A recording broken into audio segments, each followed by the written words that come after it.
Good afternoon বন্ধুরা, কেমন আছো? আশা করি সকলেই ভালো আছো। মৌমিতা ব্লগসে তোমাদের সবাইকে স্বাগতম।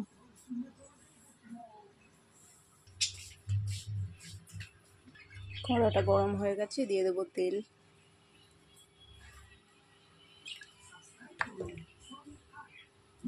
আর এইদিকে আলু আর বেগুনের মধ্যে নুন হলুদ ভালো করে মাখিয়ে নেব।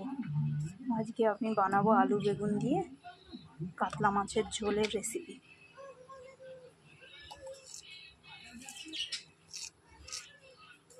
ভালো করে মিশিয়ে নেব, মাছের মধ্যে নুন হলুদ মাখিয়ে নেব।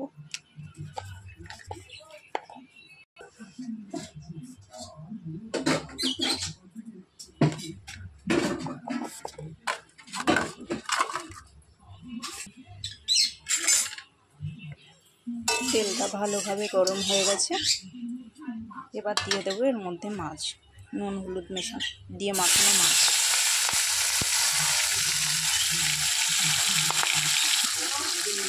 পুরো মাছটা দেওয়া হয়ে গেছে, এবার একটু করে ভেজে নেব। এক পাশ ভাজা হয়ে গেছে, এবার উল্টে নেব।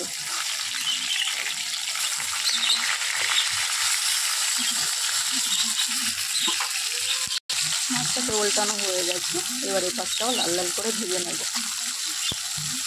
মাছটা ভাজা হয়ে গেছে, দুটো পিটি ভাজা হয়ে গেছে। এবার মাছটাকে আমি তুলে নেব। মাছটাকে আমি তুলে নিয়েছি, এবার এই তেলের মধ্যে দিয়ে দেবো আলুগুলোকে এবার আমি ভেজে নেব।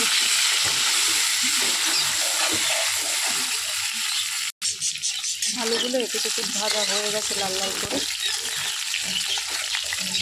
এবার আমি আলুগুলোকে তুলে নেব। ওই তেলের মধ্যে দিয়ে দেব একটা তেজপাতা আর অল্প জিরে, গোটা জিরে।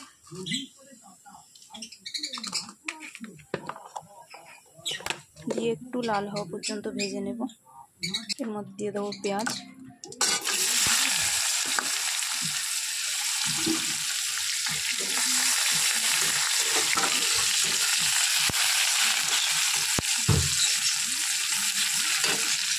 পেঁয়াজটা ভাজা হয়ে গেছে, এর মধ্যে দিয়ে দেবো টমেটো।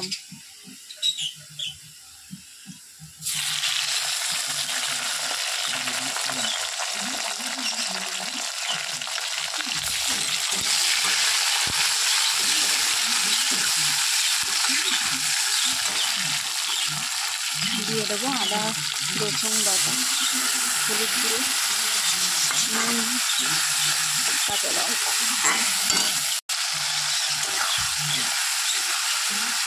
মশলাগুলো দিয়ে ভালোভাবে কষানো হয়ে গেছে, এবার এর মধ্যে দিয়ে দেবো ভেজে রাখা আলু।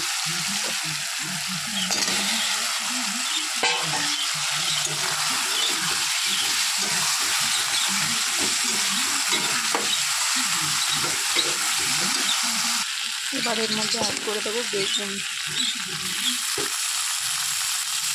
বেগুনটা আগে দিইনি, বা ভেজে দিলে গলে যেত, তার জন্য এখন দিচ্ছি। আলুটা 80% সেদ্ধ হয়ে গেছে, ভেজে কষাতে একটু নেড়ে চেড়ে নিয়ে দিয়ে দেবো পরিমাণ মতন জল।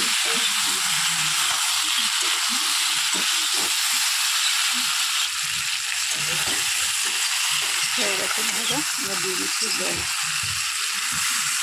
নুন হলুদ মেশানো জলটা দিয়ে দিলাম। যেহেতু ঝোল করবো ওর জন্য একটু জলটা বেশি করে দিলাম। লাল হওয়ার জন্য খুব অল্প লাল লঙ্কার গুঁড়ো দিয়ে দেবো, খুব অল্প পরিমাণে, যেহেতু আমি আগে কাঁচা লঙ্কা দিয়ে দিয়েছিলাম। জাস্ট এবার ঢেকে দেবো। ঢেকে দেওয়া হয়ে গেছে।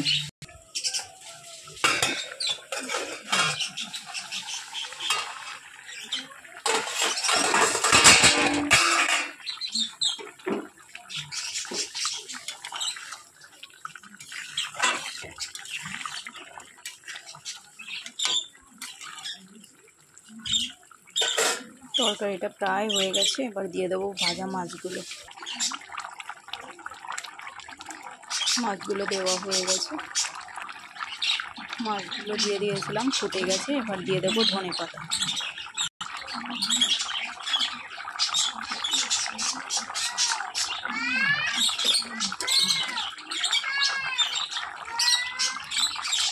ফুটে উঠলে নামিয়ে দেবো। দেখো বন্ধুরা, ফুটে গেছে, এবার নামিয়ে নেবো। আমার রান্না পুরো কমপ্লিট। দেখা হচ্ছে নামিয়ে নেওয়ার পরে। দেখো বন্ধুরা, আমার কমপ্লিট হয়ে গেছে কাতলা মাছের ঝোল আলু বেগুন দিয়ে। কেমন হয়েছে কমেন্ট করে জানাবে, আর ভালো লাগলে লাইক কমেন্ট শেয়ার করবে। Thank you.